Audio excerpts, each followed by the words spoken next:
강구가 있습니다. 오늘부터 이 21일간 릴레이 금식을 좀 하려고 합니다. 어제 우리 운영위원 또 목자 같이 모여서 이때를 어제 말씀 붙들고 제가 이런 결정을 하게 됐습니다. 그래서 어제 만화가 염소 준비하고 소재물 준비해서 바위 위에서 번제를 드리고, 그리고 불이 내려오고 그것들을 태우고 또 그 불을 타고 여호와 사자가 올라가고 이런 부분 안에서 그래서 같이 어제 수요예배 말씀을 나누고 난 연후에 그렇게 우리가 이때를 꼭 남의 일처럼 여기고 있는 것 같아서 우리가 그렇게 하나님 앞에 서야 하는구나. 그래서 그렇게 오늘 아침부터 릴레이 금식, 그래서 이제 뭐 교회 단톡방에 올리긴 하겠으나 성도들은 이 내용들에 대해서 또 큐티 내용에서 말씀이 뭐라고 말씀하시는지 잘 모르시잖아요. 그래서 어쨌든 주일날 다시 말씀을 나누고 또 강구를 하겠지만 우리 하나님 방식대로 그렇게 강구 올리고 또 자원하는 분들 위주로 아침, 점심, 저녁 한 끼씩 해서 21일간 릴레이 음식을 해가길 원하고, 그리고 8시 기도회를 저희가 2시간씩 같이 좀 기도하고 또 개인 기도 시간도 같이 나누고, 그래서 8시부터 일주일적으로 시간을 좀 맞췄습니다. 제가 월요일은 기도회가 없는데 21일 동안에는 월요일도 포함해서 21일 동안만, 그래서 월요일부터 금요일까지 저녁 8시, 그래서 8시 기도회 위주로 그렇게 20일간 릴레이 금식하고 좀 같이 공동체를 위해서 기도하려고 합니다. 그렇게 같이 기도하고 릴레이 금식하고 그랬으면 좋겠고요. 저도 당장 오늘 저녁에 7시 반부터 싱크 양육인데 이걸 조정을 해야 할지 아니면 뭐 또 다음 주에는 또 수목금은 중고등부 아이들 데리고 나가야 하는데 여러 가지로 또 조정하고 뭐 이렇게 한들 좀 있네요. 어쨌든 같이 기도하면서 이때를 가정도 각 개인도 교회도 은혜로 잘 이때를 또 지나갈 수 있기를 원합니다. 자, 1절 보십시오. 삼손이 딥나에 내려가서 거기서 블리스 사람의 딸들 중에서 한 여자를 보고, 자 여러분 거기 몇 군데 체크를 좀 해볼게요. 딥나에 내려가서 있죠. 1번이라고 한번 써보세요. 밑줄을 치고. 2번은 블레셋 사람의 딸들 중에서 한 여자를 보고 그걸 2번이라고 좀 해보시고요. 그리고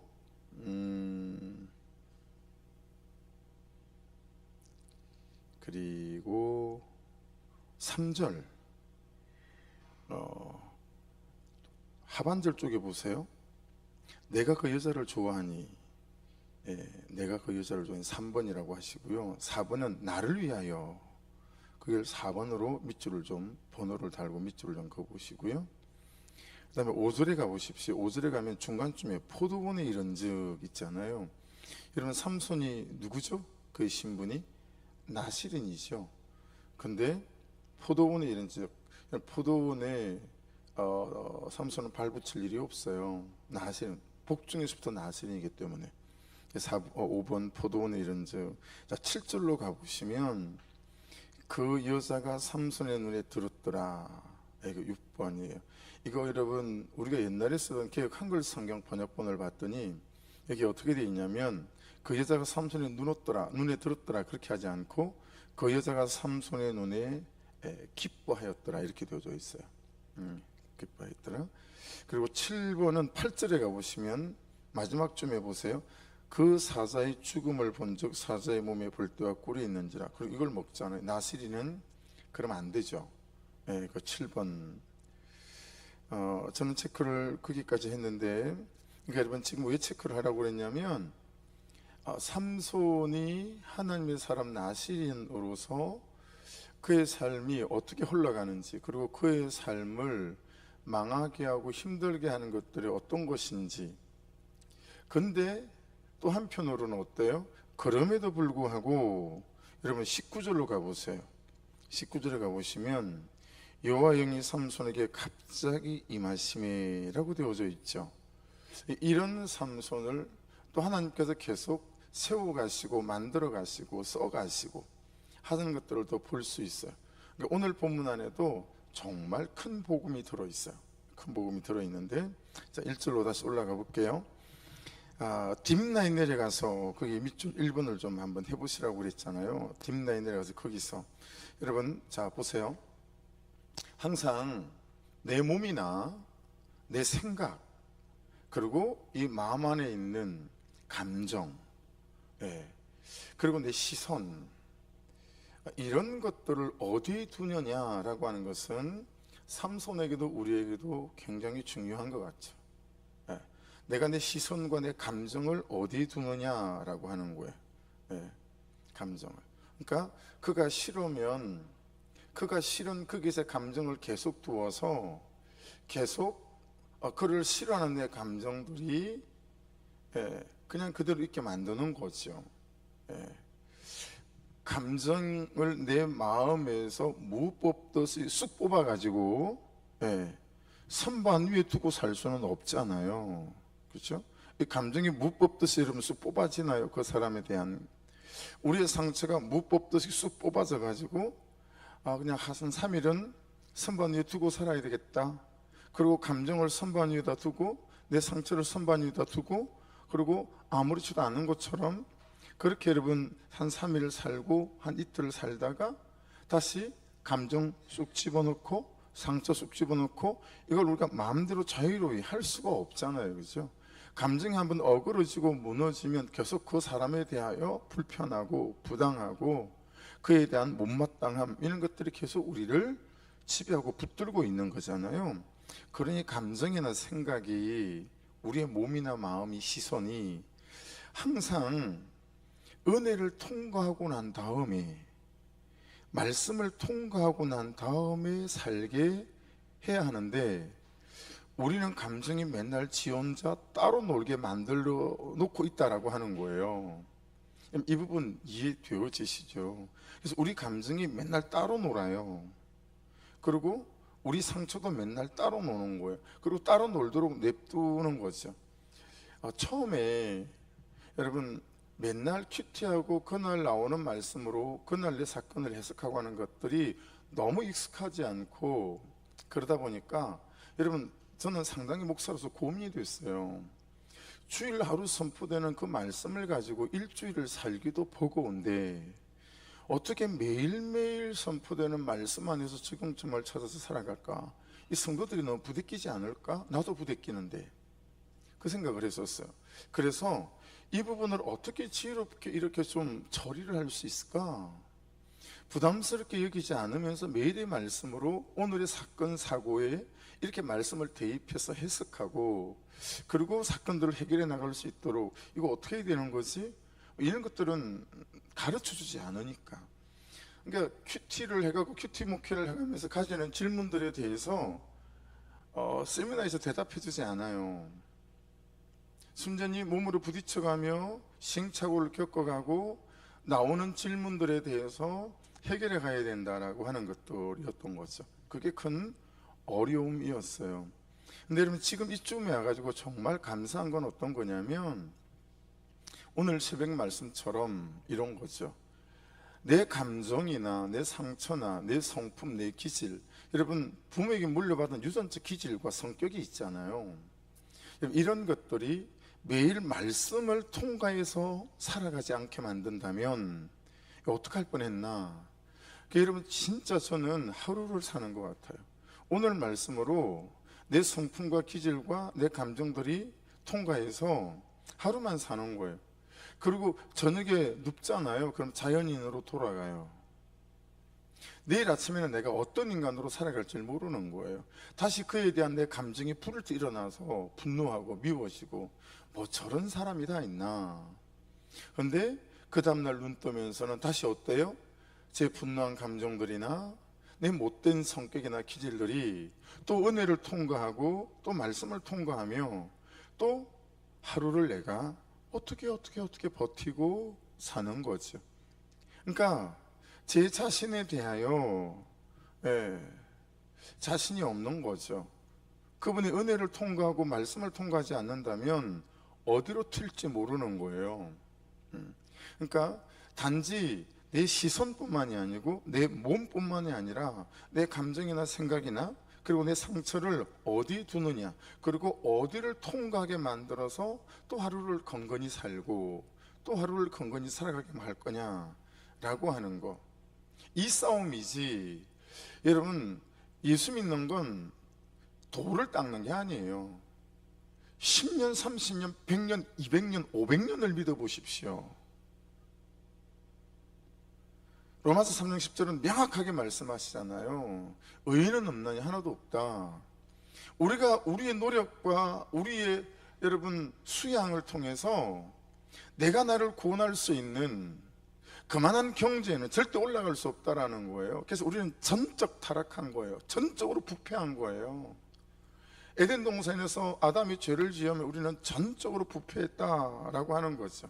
그래서 매일매일의 하나님 그분의 은혜와 그분의 말씀이 없이는 오늘 이 하루를 말씀 안에서 은혜 안에서 살아갈 수 없는 존재가 나다라고 하는 명백한 나의 현 주소를 깨닫고 살아가야 된다라고 하는 거죠. 여러분, 미국에는 한 군데도 팔지 않은 F-22라고 하는 가공할 전투기가 있어요. 그런데 그만한 전투기 중에 또 하나가 F-35라는 게 있어요. 이거는 우리나라에도 40대를 샀고요, 또 한 40대를 더 들여온다고 해요. 근데 가장 우방 국가에만 이걸 팔거든요, F-35를. 근데 로키드 마틴이라는 항공사에서 만든 건데 뭐 문제도 많아요. 문제도 많은데 이 비행기 가격이 수천억이에요. 수천억, 한 대당. 근데 여러분, 더 문제는 뭐냐면 유지 비용이 너무 많이 들어요. 비행기가 이 F-35가 한번 출격하잖아요. 출격하고 돌아오면 도색을 새로 해야 돼요. 왜 그러냐면 이 비행기는 스텔스기예요. 적군의 방공망에 붙잡히지 않아요. 그래서 어떻게 하냐면 이 F-35 앞에 제민기라는 전투기가 있어요. 이거는 모든 레이더와 전파와 수신기가 만일에 이런 파주 상공에 와가지고요, 제밍을 한번 딱 해버리잖아요. 우리 모든 휴대폰이 먹통이 돼요. 모든 전파, 수신, 송신이 다 먹통이 되었어요. 몇 분간. 그럼 그 몇 분간에 F-35 스텔스기가 뜨는 거예요, 두 번째로. 그래서 모든 방공망, 레이더망 이런 것들을 전부 다 때려 부셔요. 그리고 싹 돌아가면 그 뒤에는 이제 스텔스기는 아닌 많은 무기를 달고 있는 F-15, 우리나라가 많이 갖고 있잖아요. F-16 이런 이제 전투기가 와서 이제는 공격하는 거예요. 레이더망에 걸리지 않으니까 마음대로 군시설을 폭격하는 거죠. 그러고 나면 아파치 같은 헬기들이 떠요. 그래서 탱크들을 부시고, 그리고 나면 이제 육군들이 그 지역을 들어가는 거예요. 이게 미군이 전투하는 방식이거든요. 근데 여러분, 이 F-35가 한번 뜨고 돌아오잖아요. 그러면 다시 도색을 해야 돼요. 왜요? 그래야 레이더망에 걸리지 않으니까. 근데 그 한 번 도색하는 비용이 100억이에요. 한 번 도색하는 비용. 그러니까 이 비행기를 한번 떴다가 내려오면 100억이 들어가는 거예요. 유지 비용이. 그런 여러분, 북한 같은 나라는 저도 이 비행기를 관수 자체를 못해요. 쓰지를 못해요. 경제력이 있지 않으면 이 비행기를 살 수도 없어요. 왜냐하면 유지 비용이 사는 것보다 더 들어요. 여러분, 10번 뜨고 나면 한 대를 살 수 있어요. 그만큼 유지 비용이 많이 드는 게 F-35, F-22 이런 비행기거든요. 지금 무슨 얘기를 하고 있는 거예요? 여러분, 그는 스텔스기조차 어때요? 한번 뜨고 나면 돌아와서 다시 도색을 해야 비행기 역할을 감당한다라고 하는 거죠. 그런 것처럼 우리가 다르지 않다.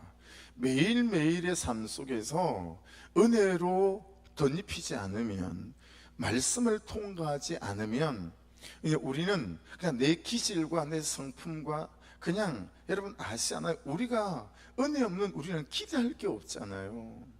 그렇죠? 여러분, 성령의 충만한 믿음이 없는 우리를 뭘 기대할 게 있겠어요? 그나마 말씀 앞에 쓰니까 건건히 하루를 또 믿음 안에서 버티고 살아가는 거잖아요. 이게 그런 건 거죠. 그래서 여러분, 딥나는 동그라미를 쳐놓으십시오. 매번 나오잖아요. 딥나는 오늘 본문에서 굉장히 상징적인 의미가 있는 거예요. 삼손이 딥나에 내려갔다라고 하는 것은, 예. 여러분, 유다, 예수님의 계보가 되는 유다가 양털을 깎기 위해서 지나간 동네가 딥나예요. 며느리 다말이 창녀로 변장해 있다가 유다를 유혹하죠. 시아버지를. 그리고 동침하죠. 그리고 베레스와 세라를 낳게 되는 곳, 그게 딥나예요. 여러분, 맥락이 좀 의미가 연결되지 않으세요? 그게 나오는 창세기 38장 11절을 읽어볼게요. 유다가 그의 며느리 다말에게 이르되 수절하고 내 아버지 집에 있어 내 아들 셀라가 장성하기를 기다리라 하니 셀라도 그 형들같이 죽을까 염려함이라. 다말이 가서 그의 아버지 집에 있습니다. 여러분, 며느리 다말을 친정으로 쫓아보냈죠.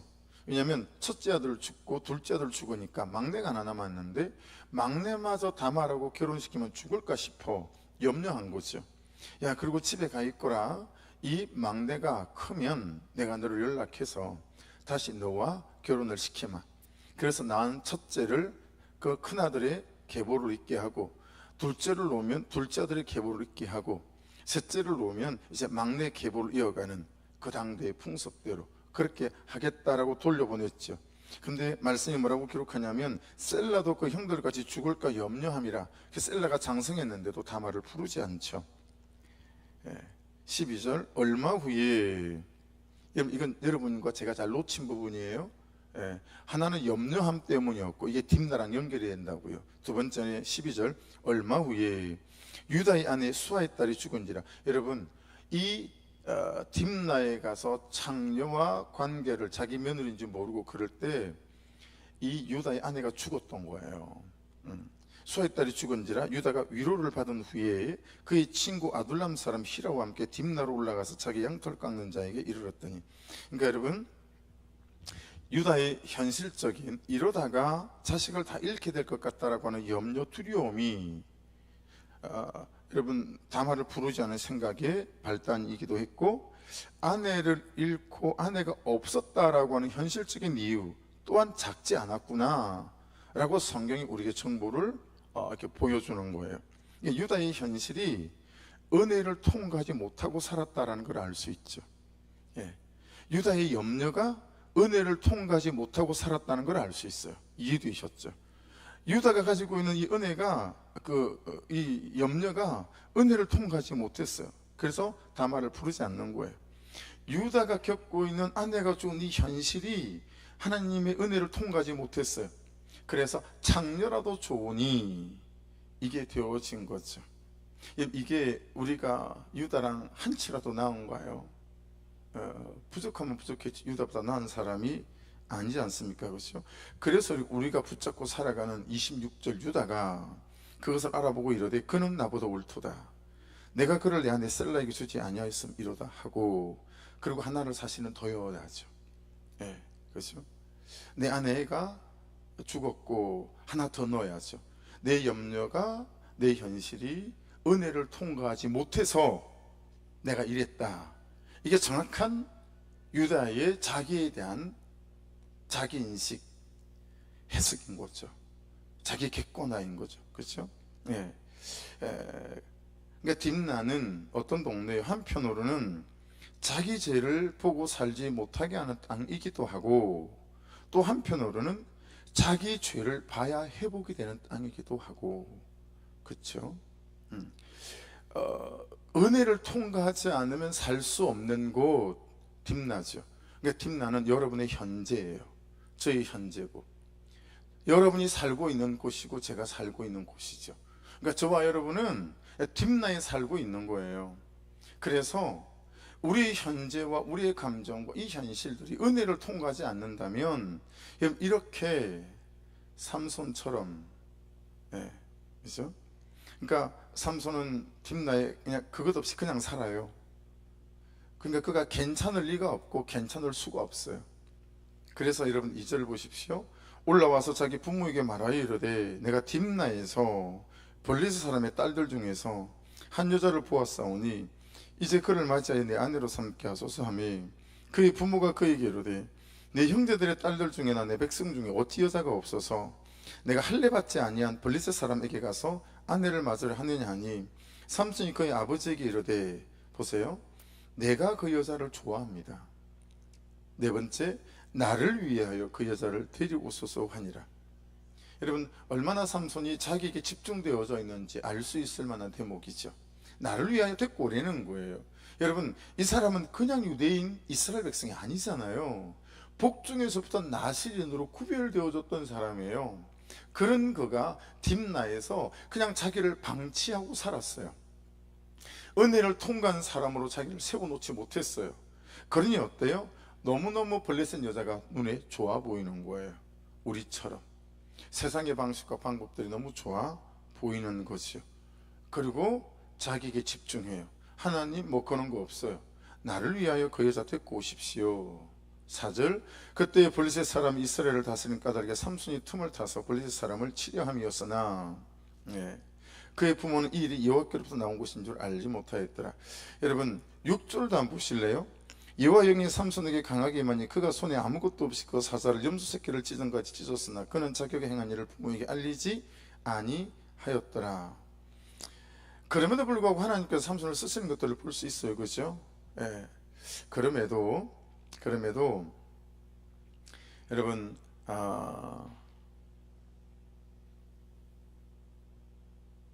삼손이 4절에 틈을 타서 블레셋 사람을 치려 함이었으나, 여러분 삼손이 이걸 이렇게 보면서 이 부분을 보면서 이게 무슨 얘기인가 라고 이렇게 들여다보면서 삼손이 그랬을 수 있었겠구나. 너희놈아, 아니 우리 유대민족에 여자가 없어서 세상에 블레셋 여인하고 장가를 가겠다는 거니? 이 불신결혼 정도가 아니잖아요.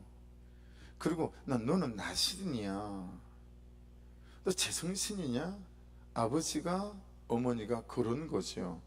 근데 여러분 이 4절을 이렇게 틈을 타서 뭐 이런 걸 보면서 삼손이 아버지한테 아버지 모르는 소리 마세요. 다 이유가 있어요. 그래야 블레셋이 저를 의심하지 않고 딱 제가 그들을 쳐서 물리칠 수 있지 않겠어요? 뭐 이런 거지요. 여러분 이거 완전 제 얘기라 너무 이 말씀이 이해가 됐어요. 진짜 삼손이 나구나. 제 원고에 그렇게 적혀 있어요. 진짜 삼손이 나구나. 무슨 얘기예요? 여러분 어떤 경우에라도 목적이 수단을 정당화시킬 수 없다라는 거예요. 어떤 경우에도. 삼손은 여러분 지금 내가 그렇게 하려고 지금 이 블레셋 여인을 아내로 맞이하려고 하는 거예요 라고 하는 거죠. 여러분 교회가 부흥해야죠. 여러분이 부자가 돼야죠. 그러나 성경 밖에 있는 방법으로 부흥하고 부자가 된다라고 하면 삼손하고 똑같은 사람이 되는 거죠. 절대로 목적이 수단을 정당화시킬 수 없다 라고 하는 부분 안에서 여러분 저와 여러분의 선택과 과정과 수단이 참 말씀에 기반한 여러분 과정이 되고 선택이 되고 수단이 될 수 있기를 주의 이름으로 축복합니다. 우리 한국 교회 안에는요, 교회가 부흥만 하면 끝이에요. 어떤 수단이어도 괜찮아요. 우리 한국 교회 안에는 성도들이 성공만 하고 부자만 되면 다 오케이예요. 부자 되지 못한 것이 하나님께 복을 받지 못한 것이지, 부자만 되면 다 용납이 되는 거예요. 끝인 거예요. 그래서 말씀대로 사는 가난한 사람들이 교회에서 대우를 받지 못해요. 말씀대로 살아서 그만한 대가 지불을 하고 있는 며느리들이, 아들들이, 딸들이 대우를 받지 못해요.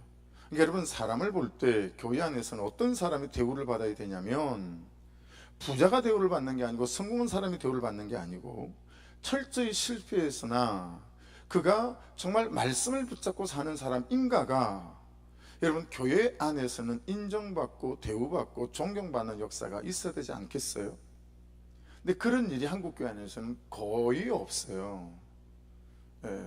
부자 되면 다 장로가 돼요. 성공하면 다 장로가 돼요. 학벌 좋으면 다 장로가 돼요. 그럼 이게 맞아요? 이게 맞지 않아요. 그렇죠? 아무리 상처가 있고 아무리 실패했고 아무리 간음을 하고 어떤 모양으로 여러분 자빠졌던, 그럼에도 불구하고 그가 자기 죄를 보고 회개하며 다시 삶의 자리에서 분투하고 있는 사람들이 격려받아야 되는 곳이 교회여야 되지 않겠습니까? 그렇죠? 그러니 여러분, 그렇게 우리가 사람을 보는 눈이 생기고 그렇게 사람을 판단하고 생각하는 마음들이 여러분 저와 여러분에게 있기를 주의 이름으로 축복합니다. 절대로 우리는 목적이 이 수단을 정당화하는 신앙생활 하지 않는 교회였으면 좋겠어요. 근데 저는 원고에 진짜 삼손이 나구나 라고 적었던 이유는, 저는 그런 방식으로 너무 많이 살아온 정말 죄인 중에 개수 같은 사람이라 진짜 삼손이 나구나, 눈이 번쩍 뜨였어요. 그래서 너 어쩌자고 블레셋 여인하고 결혼해서 살려고 하니, 이 말에 아버지 제게 다 계획이 있어요. 유명한 영화의 내용처럼 아버지가 아들을 보고 야, 너 다 계획이 있구나, 유명한 대사잖아요. 삼손이 그 얘기 한 거예요. 아버지한테 다 계획이 있어요. 그리고 그 목적을 위해서는 어떤 식의 수단도 괜찮다라고 하는 이 방식이 삼손 안에 있었기에 그는 그냥 딥나이에서 사는 거예요. 딥나이에서 자기를 방치하고 은혜를 통과하고 말씀을 통과한 삶을 그가 살지 않았다라고 하는 것이요. 그래서 5절에도 보면 그가 포도원에 이른즉, 포도원 가는데 전혀 거리낌이 없어요. 그러나 여러분, 포도 먹으면 돼요, 안 돼요? 독주, 포도주, 독주 이런 거 먹으면 안 되잖아요, 그렇죠? 근데 그냥 포도원, 의미가 있는 거예요. 여러분, 여기 막 보시면 이런 일들이 있고 나면 정결례식을 치르고 막 그래야 되거든요. 귀찮은 거죠. 싫고 부담도 되고 부모님한테 그런 얘기 하지 않아요. 그러니 7절은 당연하겠죠. 그 여자가 삼손의 눈에 들었더라. 그냥 그 여자가 블레셋 여인이 너무너무 기쁨인 거예요. 너무 기쁨인 거예요. 그냥 세상에 말하는 그게 너무 기쁨인 거죠. 그리고 8절로 가면 그 사자의 시체 안에서 벌떼 꿀이 있는 걸 막 먹고 부모에게도 막 주고, 그렇죠? 먹으면 안 되는 벌꿀 자신도 먹지만 말하지 않고 부모에게도 막 먹게 하죠. 그런 삶으로 그가 흘러가고 있다는 것을 보게 되어집니다. 그래서 그 뒤에 20절에 삼손의 아내는 삼손의 친구였던 그의 친구에게 준바되었더라. 그럼 이거는 삼손이 준 게 아니에요. 이거 15장으로 넘어가면 장인이 그렇게 한 거예요. 장인이. 혹시 오해하실까봐 장인이 그렇게 했어요. 15장에 가면 이 내용이 나와요. 그래서 여러분, 오늘 말씀 안에서도 저와 여러분이 잘 기억해야 될 부분들이, 지금 우리가 하고 있는 게 참 버겁고 부담이 될 때가 많지만 이게 너무 당연하고 자연스러운 일인 거구나. 내가 정말 날마다 내 감정과 생각과 내 상처들, 그런 것들이 말씀을 통과하고 은혜를 통과한 다음에 또 이 하루를 살고 또 내일 아침에 또 그렇게 은혜와 말씀을 통과하게 만들어서 내가 사는 게 참 정상적인 삶이구나 라고 하는 부분 안에서 오늘 말씀이 우리에게 주시는 메시지가 적용점이 있을 것 같고요. 그리고 무엇보다도 여러분, 이 삼손이 참 목적을 위해서 수단을 정당화시키려고 하는 이 시도, 이게 저는 정말 그냥 정말 통째로다가 삼손 형님이 그냥 제 형님이자 저 자신이더라고요. 그런 부분 안에서. 근데 여러분, 이게 참 쉽지 않아요. 진짜 쉽지 않아요. 왜냐하면 일이 돼야 되거든요. 그리고 손해볼 일이 너무 많고요. 시간이 너무 오래 걸려요. 당장 여러분, 아침에 새벽 예배 운행할 때 김원주 집사님을 11분에 태워야 하거든요. 그러나 여러분, 11분에 도착을 해야 되니까 조금만 원고를 붙잡고 묵상 마무리를 하고 있다가 시간을 놓쳐버리면 여기서 5시 3분에만 딱 차가 출발해도 괜찮은데 5시 3분을 넘겨서 5분에 출발했다. 그럼 신호등 하나는 빨간불 이어도 그냥 쑥 지나가는 일들을 내가 시도해야 되는 거예요. 이것도 여러분, 그죠? 목적을 위해서 수단을 정당화시키는 것에 포함이 된다라고 하는 거죠. 그러기 전 어떻게 해야 되겠어요? 미리 좀 더 10분 일어났든지 10분 빨리 준비해서 적어도 5시에는 출발을 해야, 그죠? 신호 하나 따박따박 아무도 안 지켜보지만 그렇게 바람 부를 때만 운행을 해갈 수 있는 부분들, 그렇게 한번 따져보시라고요. 저도 저를 따져보고 기도하겠습니다. 말씀 붙잡고 하나님, 제가 현재 뒷나에 살고 있지 않은지 깨닫게 도와주시고, 삼손처럼 참으로 목적을 위해서 수단을 정당화시키고 있는 백성은 아닌지 돌아보게 도와주셔서, 아버지, 그가 나시리면 우리는 그리스도인이기에 아버지, 참 입이 10개라도 할 말이 없는 악한 자임을 고백합니다. 은혜를 부어주셔서 날마다 내 감정과 생각과 내 몸이, 내 시선이, 내 마음이 하나님 은혜를 통과한 다음에, 말씀이 통과한 다음에 그렇게 살아가는 인생이 되게 도와주셔서 하나님, 실패하고 자빠지는 일들의 횟수가 줄어들게 하시고 그렇게 날마다 주의 백성으로 세워져가는 은혜가 있게 도와주시옵소서. 기도하시고 릴레이 기도 오늘 아침부터 교회 단톡방에도 괜찮고 제 단톡방에도 제 개인적으로도 괜찮고 오늘 아침은 제가 하겠습니다. 좀 이렇게 미리 새벽에 오신 분들 위주로 먼저 올려주시면 오늘 싹 그래프를 만들어서 또 그렇게 또 시작을 해보겠습니다. 그리고 기도 제목도 올리겠습니다. 주의 한번 부르고 같이 기도드립니다.